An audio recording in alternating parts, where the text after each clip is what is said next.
सभी को good morning, नमस्कार। त्रिवेद आईएएस में आप सभी का फिर से स्वागत है। इंडियन एक्सप्रेस के इस डिस्कशन में हम महत्वपूर्ण न्यूज और जो आर्टिकल है उनका विश्लेषण करने वाले हैं। शुरुआत करते हैं हमारे फ्री मेंटोरशिप से। डे है 13 उसका। 14 अगस्त के लिए आपके टारगेट रहने वाले हैं कि जो GS 4 और 2 जो भी आपने अभी तक पढ़ा उसका रिवाइज करना है। रिवीजन काफ़ी इंपॉर्टेंट है। अगर रिवीजन नहीं करेंगे तो जो पढ़ा हुआ है वो कोई उपयोगी नहीं होगा आपके लिए। इसलिए जब भी पढ़ें उसके 3 दिन बाद में आप ज़रूर उसका रिवीजन करें। इसके अलावा इनसे जुड़े हुए जो भी PYQ हैं उनको प्री के लिए जो पेपर 2 से जुड़े हुए हैं उनको सोल्व करने का प्रयास कीजिए, मेनली जो IR के टॉपिक है उनसे। इसके अलावा जो पेपर 4 है उसमें मेंस के आंसर राइटिंग करने का प्रयास करना है। आज की जो हमारी पहली न्यूज़ है वो है कि जो डॉग्स हैं उनको रिलोकेट करने की बात कही जा रही है। तो उसके तहत फिर से एक 3 जजों की बेंच गठित की गई है जो कि मामले को सुनवाई करेगी। लेकिन जो यहाँ पे इम्पोर्टेंट बन जाता है वो है रेबीज। तो रेबीज होता क्या है? तो देखिए, एक प्रकार की वायरल बीमारी है, जूनोटिक है, यानी कि जानवरों से फैलने वाली है, और इसे बोला जाता है उपेक्षित उष्णकटिबंधीय रोग। ये आपको याद रखना है, डायरेक्टली UPSC पूछ सकता है। ये WHO की साइट है, वहाँ से लिया गया है, तो काफ़ी इंपॉर्टेंट हो जाता है। UPSC डायरेक्टली ये सेम चीज़ें पूछ सकता है। मेनली एरिया कौन कौन से हैं? तो ये एशिया और अफ्रीका में मेनली देखा जाता है, हालांकि USA है वहाँ पर भी ये पाया जाता है। 150 प्लस देश हैं वहाँ पे इसका विस्तार है। हर साल लगभग इससे 60,000 मौतें होती हैं। बच्चों की है वो 40% होती है, जो कि 15 वर्ष से कम उम्र के हैं। ये देखा जाता है कि इसका जो संक्रमण सोर्स है वो बहुत से हैं जानवर, लेकिन 99% है वो कुत्तों से ही फैलता है। और जब तक लक्षण नहीं आते हैं तब तक इससे बचाव हो सकता है, लेकिन अगर एक बार लक्षण दिखाई दिए तो उसके बाद में मृत्यु होना निश्चित है। 100% मृत्यु होगी ही होगी। तो इससे काफ़ी हानियाँ होती हैं। तो देखिए, संक्रमण का तरीका है वो कैसे कैसे हो सकता है। तो या तो कोई भी संक्रमित जानवर है अगर वो काट ले या फिर खरोंच से लगा दे तो उसके लार के माध्यम से फैल सकता है। इसके अलावा मान लीजिए खुले घाव हैं, म्यूकोस है जैसे आँख मुंह है, वहाँ पे लार लग जाए। बहुत दुर्लभ मामले ऐसे हैं जहाँ पे सांस के जरिए भी फैल सकता है। तो अगर मान लीजिए आपसे पूछ लिया जाए कि ये किसी भी परिस्थिति में सांस के जरिए नहीं फैल सकता तो ये गलत होगा। ये कुछ ही मामलों में फैलता हो, दुर्लभ रूप में ही फैलता हो, लेकिन फैल सकता है। और संक्रमित अंग हैं उनके प्रत्यारोपण से। तो ये मेन कारण है या संक्रमण के तरीके हैं। जानवर कौन कौन से हैं? तो कुत्ता है वो मुख्य है, जिसमें 99% मामलों में यही होता है। इसके अलावा चमगादड़ से फैल सकता है, लोमड़ी है, रेकून, स्कंक है ना। हालांकि जो चूहा है उससे संक्रमण नहीं होता है। तो रेबीज है देखिए वो 2 प्रकार का होता है। एक होता है फ्यूरियस रेबीज। तो फ्यूरियस रेबीज है वो 80% मामलों में देखा जाता है। तो इसमें होता क्या है कि अत्यधिक उत्तेजना देखी जाती है, भ्रम की स्थिति आ जाती है। हाइड्रोफोबिया यानी वो जल को देख के डरने लग जाता है, वायु है उसको देख के डरने लग जाता है, इसको एरोफोबिया बोलते हैं। और इसके कारण क्या होता है कि कुछ दिनों में उसका हृदय श्वसन रुकने से मृत्यु हो जाती है। दूसरा है पैरालिटिक रेबीज। पैरालिटिक मतलब पैरालिसिस हो जाए उसको, तो धीरे धीरे पक्षाघात हो जाए, कोमा में चला जाए। तो ये मेनली होता है अगर जो निदान है वो गलत तरीके से हो। तो इसकी अवधि कितनी है, मतलब कितने दिनों में इसके लक्षण दिखाई देते हैं? तो सामान्यतः 2-3 महीने में इसके लक्षण दिखाई देते हैं, लेकिन कई बार क्या होता है 1 सप्ताह से लेकर 1 वर्ष में भी दिखाई दे सकता है। ये इस निर्भर करता है कि काटने का स्थान क्या है, उसकी गंभीरता क्या है और वायरस की मात्रा कितनी है, इन सब पे ये निर्भर करता है। तो रोकथाम की रणनीति क्या हो सकती है इसमें? तो इसमें हो सकता है कि या तो कुत्तों का ही टीकाकरण किया जाए, सबसे किफ़ायती तरीका होता है। इससे क्या होता है, संक्रमण का सोर्स है उसी को रोक दिया जाता है। दूसरा है कि जन जागरूकता। तो कुत्तों के जो व्यवहार हैं, काटने से बचाव, जिम्मेदार पालतू जो पालन होता है उसको, और अगर काटता या खरोंचता है तो उसके बाद तुरंत कार्रवाई होनी चाहिए। मानव टीकाकरण की बात करें तो WHO के द्वारा स्वीकृत बहुत सारी वैक्सीन हैं जिनको लगाया जाता है। मेनली 5 बार लगाया जाता है इसको। एक दूसरा है कि ये 2 तरीके से होता है कि एक तो प्री एक्सपोजर हो, है ना, यानी कि होने से पहले ही लगा लिए जाएं टीके। तो जैसे उच्च जोखिम वाले जो पैसे हैं, जैसे कि लेबर वर्कर हैं, वेटनरी स्टाफ हैं, जंगली पशु रेंजर हैं, है ना, या फिर ऐसे स्थानों पर रहने वाले लोग हैं, तो उनको पहले क्या है, प्री एक्सपोजर प्रोफिलैक्सिस दिया जाता है। दूसरा है पोस्ट एक्सपोजर प्रोफिलैक्सिस। तो इसमें क्या होता है कि अगर कुत्ते ने काट लिया, है ना, उसके तुरंत बाद क्या कदम उठाया जाना चाहिए, तो इसको बोलते हैं पीईपी। तो घाव है उसको साबुन या पानी से धोना 15 मिनट या इससे ज़्यादा। रेबीज की जो वैक्सीन आती हैं वो दी जाती हैं, और अगर गंभीर मामला है तो उसमें एंटीबॉडी दी जाती हैं। तो WHO है वो इसको 3 श्रेणियों में विभाजित करता है कि देखिए संक्रमण का टाइप कैसा है और उसके आधार पे किस प्रकार की कार्रवाई होनी चाहिए। तो अगर आपको जानवर है वो छूता है ना, या फिर आप उसको खिला रहे हैं, उसका लार है वो आपसे लग जाता है ना स्किन पे, तो इसमें क्या है कि जो साबुन और पानी से ही धोना होता है आपको, इसके लिए पीपी की आवश्यकता नहीं होती है। सेकेंड प्रकार की श्रेणी है, इसमें क्या है कि अगर जो नगन त्वचा है उस पर हल्की खरोंच आई है या काट लिया है लेकिन खून नहीं निकला है, तो उसको घाव से धोना होगा, प्लस वैक्सीनेशन भी वहाँ पे आवश्यक हो जाता है। थर्ड में क्या है कि जैसे त्वचा फट गई है, जो खरोंच है वो गहरी हैं, म्यूकस पर लार आ गई है ना, जैसे जीभ या लार है, जो आँखें हैं वहाँ पे लार लग जाती है ना, या फिर चमगादड़ से सीधा संपर्क हो जाता है, तो इसमें घाव को धोना, वैक्सीन लगाना प्लस एंटीबॉडी भी देना अनिवार्य हो जाता है। तो इसमें जो टीकाकरण किया जाता है वो 5 बार होता है। तो इसमें सबसे पहले जिस दिन काटा उसी दिन, फिर 3 दिन बाद, 7, 14 दिन और 28 दिन, इस तरीके से टीके लगाए जाते हैं। तो बात करते हैं भारत में स्थिति क्या है। तो देखिए WHO कहता है कि भारत है उसमें वैश्विक मानव रेबीज मौतों का लगभग 36% हिस्सा है, और अधिकांश मामले हैं वो किससे हैं, कुत्तों के काटने से संबंधित हैं। एक नया टूल लॉन्च किया गया है जिसका नाम है सभासार, सभा ग्राम सभा, है ना, तो सभासार। तो ये AI आधारित, आर्टिफिशियल इंटेलिजेंस आधारित ग्राम सभा जो मिनट्स जनरेशन टूल है, यानी जो भी मीटिंग होते हैं उसकी चाहे ऑडियो वीडियो जो भी हैं, है ना, उसको ट्रांसक्रिप्ट करना, उनको जो स्थानीय भाषाएं उनमें चेंज करना, उसके लिए सभासार लाया गया है। तो अभी लॉन्च किया गया है कहाँ पे, तो अभी त्रिपुरा में इसको लॉन्च किया गया है। उसके बाद में इसे अन्य जो राज्य हैं वहाँ पर भी विस्तारित किया जाएगा। तो इसके लिए जो भाषिनी है जिसको बोलते हैं राष्ट्रीय भाषानुवाद मिशन, उस पर ये आधारित है। उद्देश्य क्या है इसका, तो जो भी ग्राम सभाएं की बैठक होती है ना, उनकी जो प्रत्येक मिनट की जो चीज़ें होती हैं, चाहे वो ऑडियो वीडियो विजुअल्स हैं, उनका क्या है ऑटोमेटिकली क्या होगा, फॉर्मेट तैयार हो जाएगा। तो इससे क्या होगा कि एक प्रकार का जो फॉर्मेट है वही तैयार होगा, तो फॉर्मेट में एकरूपता आएगी, और जो भाषा व साक्षरता से संबंधित बाधाएं हैं उनको कम होगी, जो ह्यूमन रिसोर्स की आवश्यकता पड़ती है, जो टेक्निकल प्रॉब्लम आती हैं उनसे समाधान हो जाएगा। तो इसकी विशेषताओं की बात करते हैं, तो इसमें आर्टिफिशियल इंटेलिजेंस प्लस NLP तकनीक का प्रयोग किया जाएगा। तो जो भी ऑडियो वीडियो उसको ट्रांसक्रिप्शन किया जाएगा, मतलब कि जैसे वीडियो है उसको किस में बदल दिया जाएगा, टेक्स्ट में बदल दिया जाएगा। इससे क्या होगा, जो मुख्य निर्णय होंगे और एक्शन पॉइंट्स हों उनको पहचानना आसान होगा। हर 1 मिनट की है ना सुव्यवस्थित तरीके से मिनट्स तैयार किए जा सकते हैं। इसमें भाषा की बात करें तो इसमें 13 भारतीय भाषाएं होंगी प्लस अंग्रेजी। आउटपुट होगा उसमें ट्रांसक्रिप्शन होगा इनपुट भाषा में, चयनित भाषा में उसका अनुवाद किया जाएगा, और बैठक का संक्षिप्त सार भी रहेगा। इसके बाद में एक महत्वपूर्ण न्यूज़ है कि बंधुआ मजदूरी है।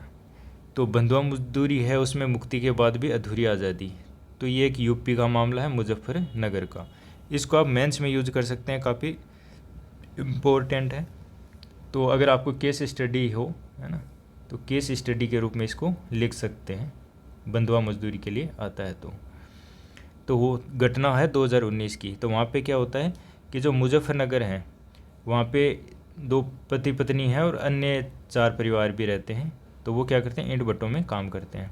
वहाँ पे क्या है कि ये कहा गया है कि 10,000 एडवांस दिया जाएगा प्लस 1,300 रुपये प्रतिदिन मजदूरी दी जाएगी। लेकिन जल्दी क्या है, उनको कैद कर लिया जाता है, उनकी जो स्वतंत्रताएं वो छीन ली जाती हैं, जैसे बाहर जाने की मनाही, धमकी, मारपीट, सैलरी न देना। हालांकि 2020 में उनकी मुक्ति हो जाती है। तो बाउंड्री लेबर एबोलिशन एक्ट 1976 आया था, उसके तहत उनका रेस्क्यू ऑपरेशन होता है और भट्टा है वो सील कर दिया जाता है। वर्तमान स्थिति क्या है, देखिए ये जो लोग हैं वो अब भी कच्चे मकान हैं, वहाँ पे जीवन जी रहे हैं, तिरपाल बांस टूटे ईंटों से बना घर है उनका, छोटे मोटे काम कर रहे हैं, कुछ 100 रुपये प्रतिदिन कमाई, आजीविका भी अब स्थिर है, कठिन है। तो अभी क्या है कि उन लोगों को सरकारी आमंत्रण मिला है, किसके लिए, कि जो 15 अगस्त है वहाँ पे लाल किला कार्यक्रम में उनको विशेष अतिथि के रूप में बुलाया गया है। लेकिन अभी भी जो इनको जो बॉन्डेड लेबर एबोलिशन एक्ट है उसके तहत जो भी लाभ मिलने चाहिए, आर्थिक लाभ हो जो भी, वो नहीं मिले हैं। तो इनकी मूल समस्या क्या है कि जो बंधुआ मजदूरी उन्मूलन अधिनियम है उसके तहत पूर्ण सामाजिक, आर्थिक, मानसिक पुनर्वास का वादा है, वो क्या है, सिर्फ कागज़ों में देखा गया है, क्रियान्वयन है उसका अधूरा है। वहाँ पे राहत और पुनर्वास में देरी दिखेगी, पारदर्शिता की कमी है, स्थानीय प्रशासन है वो काफ़ी उदासीन है। तो ये काफ़ी मुद्दे देखे गए। तो बंधुआ मजदूरी होती क्या है, एक अगर डेफिनेशन देखें तो वह स्थिति जिसमें कोई व्यक्ति या परिवार कर्ज के कारण, अग्रिम भुगतान या किसी अन्य बंधन के कारण मजबूरी में वहाँ पे काम करता है और उसकी स्वतंत्रता वो सीमित कर दी जाती है। तो इसी को रोकने के लिए बंधुआ मजदूरी उन्मूलन अधिनियम 1976 लाया गया था, जिसमें बंधुआ मजदूरी को पूरी तरीके से प्रतिबंधित कर दिया गया। अगर कोई इसके लिए दोषी होता है तो उसको सज़ा दी जाती है और जुर्माने का भी प्रावधान है। और जो भी पीड़ित होंगे उनका पूर्ण सामाजिक, आर्थिक और मानसिक पुनर्वास किया जाता है इसका। अब बात करते हैं कि बॉन्डेड लेबर है वो कारण क्या उसका। तो देखिए, गरीबी, बेरोजगारी है, अल्प शिक्षा है ना, अशिक्षा है, कर्ज के बदले श्रम है, ठेका माफिया, बिचौलिए, कानून के क्रियान्वयन में कमी, ये बहुत सारे रीजन है जिसके कारण ये अब भी बना हुआ है। तो जो बंधुआ मजदूरी उन्मूलन अधिनियम है 1976, उसमें क्या प्रावधान है, तो देखिए, पुनर्वास पैकेज। तो महिला हैं उनके लिए 2 लाख रुपये और पुरुष के लिए 1 लाख रुपये दिए जाते हैं। इसके अलावा गैर नकद सहायता भी, जैसे उनको ज़मीन देना, घर प्रदान करना, कौशल प्रशिक्षण और निःशुल्क कानूनी सहायता। लेकिन जो ये मामला आया था उसमें ऐसा कुछ मिला नहीं, है ना। अब बात करते हैं मेघालय है, वहाँ पे क्या है, इलीगली माइनिंग हो रही है कोल की। तो ये चर्चा में है, कहाँ पे, गारो खासी जो एरिया है वहाँ पे। तो गारो खासी जयंतिया एरिया कौन सा है, तो देखिए आपने ये देखा होगा मेघालय, जो रेड में कर रहा हूँ ये मेघालय। तो यहाँ पे लगातार क्या है आपकी गारो खासी और जयंतिया। तो ये आपको याद रखना है, पहाड़ियाँ हैं यहाँ पे मेघालय में, ये क्रम सेम याद रखना है। इसके बाद है एक IBC एक्ट है, इंसॉल्वेंसी एंड बैंक्रप्सी कोड, 2016 में लाया गया था। उसमें अभी संशोधन बिल लाया गया है।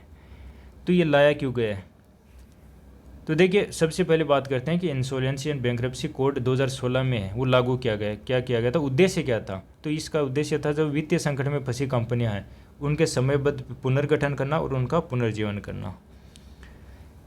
लेकिन इसमें बहुत सारी समस्याएं देखी गई, विशेषकर इसके क्रियान्वयन में देरी क्यों हुई, क्योंकि देखिए, एक तो प्रक्रियागत देरी देखी जाती है, कर्मी है, ह्यूमन रिसोर्स है वो काफ़ी कम है, मूल सिद्धांत है इसके उससे विचलन देखा जाता है। मौजूदा समस्याओं की बात करें तो देखिए, मामलों का बड़ा बैकलॉग है, मतलब मामले हैं वो काफ़ी अभी पेंडिंग हैं। दिवाला प्रक्रिया में जो प्रवेश होता है और समाधान होता है उसमें काफ़ी टाइम लग रहा है। जो ऋणदाता हैं उनके लिए बड़े हेयर कट का अर्थ क्या है कि मान लीजिए 100 करोड़ का ऋण है, तो अब क्या किया जा रहा है कि 100 करोड़ का हेयर कट दे के उनको कहा जाता है कि आप सिर्फ 10 करोड़ रुपए चुका दीजिए और मामला रफा दफा कर देते हैं। तो ये है, तो मतलब हेयर कट का भी काफ़ी बड़ा मुद्दा है। तो इसमें क्या है, ऋण राशि है उसमें भारी कटौती कर दी जाती है। तो इसके कारण से लगातार ये मांग की जा रही थी कि जो IBC है उस पर पुनर्विचार किया जाए और इसका डिज़ाइन में सुधार किया जाए। तो पहले देखते हैं उद्देश्य क्या है इसके। तो जो दिवाला समाधान प्रक्रिया उसको तेज़ बनाना, कुशल बनाना और पारदर्शी बनाना। जो भी परिसंपत्ति होती है वो हेयर कट के बजाय उसका ये प्रयास किया जाए कि अधिकतम मूल्य प्राप्त किया जाए। जो भी प्रशासनिक ढांचा उसको मजबूत करना, ह्यूमन रिसोर्स को पर्याप्त मात्रा में लाना, जो अंतर्राष्ट्रीय स्तर पे बेस्ट प्रैक्टिस हैं उनके अनुरूप प्रणाली विकसित करना। तो मूल प्रस्तावित परिवर्तन क्या क्या हैं, ये काफ़ी इंपॉर्टेंट हो जाते हैं। तो सबसे पहले कि शुरुआत में ही जो डिले हो रही है उसको दूर करना।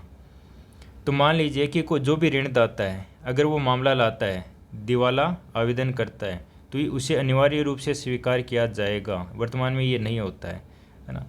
तो इसमें एक आ गया कि अनिवार्य रूप से स्वीकार करना होगा यदि ये 3 मामले हैं कि डिफ़ॉल्ट है वो सिद्ध हो जाता है, प्रक्रियात्मक अनुपालन पूरा हो गया हो और रिजोल्यूशन जो प्रोफेशनल हैं उनके खिलाफ कोई अनुशासनात्मक कार्रवाई न हो।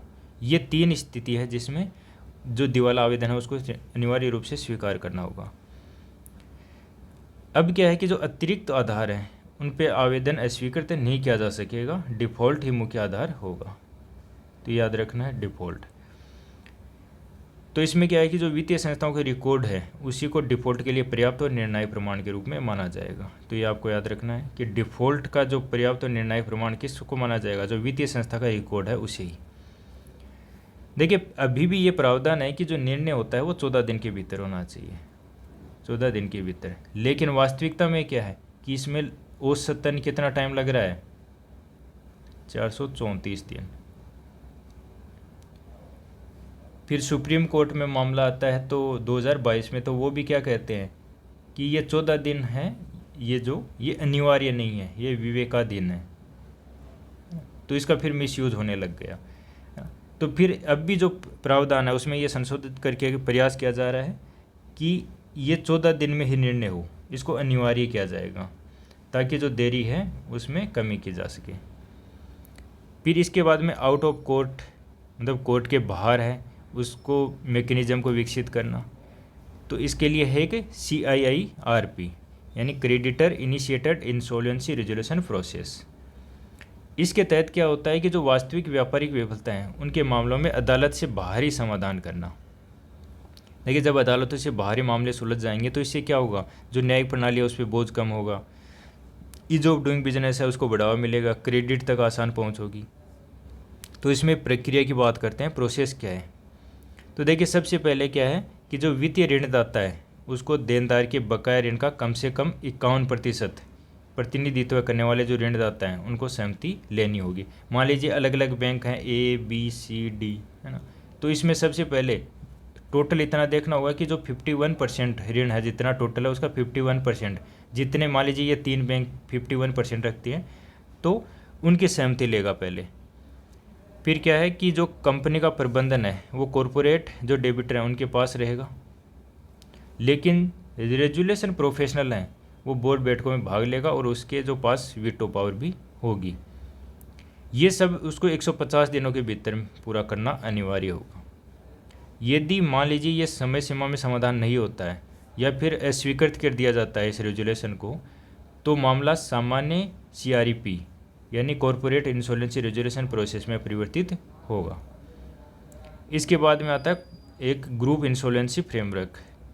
तो इसमें क्या है कि जैसे मान लीजिए कि अलग अलग प्रकार के लोन ले रखे हैं, तो इसमें क्या है कि जो जटिल समूह बन जाता है, तो जटिल कॉरपोरेट समूह संरचना, उनमें क्या है कि दिवाला को अलग अलग प्रक्रिया संचालित नहीं की जाएगी बल्कि एक ही साथ समन्वित तरीके से उनका हल किया जाएगा। तो इसमें समूह स्तरीय समन्वित दिवाला प्रक्रिया को अपनाया जाएगा। वर्तमान में क्या होता है कि जो विभिन्न कंपनियां होती हैं उनके लिए अलग अलग प्रक्रिया चलाई जाती है। इसके बाद में काफ़ी इंपॉर्टेंट न्यूज़ है कि जो चेक क्लियरिंग सिस्टम है उसमें RBI ने परिवर्तन किया है। तो वर्तमान में जो चेक क्लियरिंग सिस्टम है उसको बोला जाता है चेक ट्रांजैक्शन सिस्टम, CTS।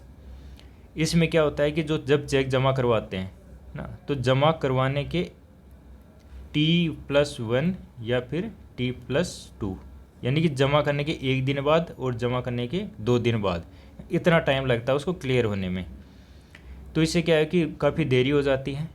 और साथ में ही जो अभी वर्तमान में चेक क्लियरेंस होता है वो किस में होता है, बैच में होता है। मतलब जैसे कि 1 बजे हो गया फिर 2 बजे हो गया, है ना। तो वो ऐसे नहीं कि हर 1 मिनट पे होता है, एक फिक्स टाइम के बाद में बार बार होता है, तो वो बैच में होता है। तो इससे क्या है कि जो ग्राहक सुविधा और लेन देन सुरक्षा है उस पर असर पड़ता है। तो RBI है उस नए जो सिस्टम ला रही है चेक क्लियरिंग सिस्टम, उसका उद्देश्य क्या है कि जो ग्राहक सुविधा है उसको बढ़ाना और जो सेटलमेंट रिस्क है उसको घटाना। इसके लिए आवश्यक है कि जो भी चेक क्लियरिंग हो वो रियल टाइम हो, यानी जब भी जमा हो उसको तत्काल कंटिन्यूस प्रोसेसिंग में बदला दिया जाए। तो नई प्रणाली की विशेषता क्या है कि जो चेक होगा उसको व्यवसायिक घंटों में, मतलब जब बैंक संचालित हो रहा है उसी में लगातार स्कैन किया जाएगा, प्रोसेस किया जाएगा और सेटल किया जाएगा।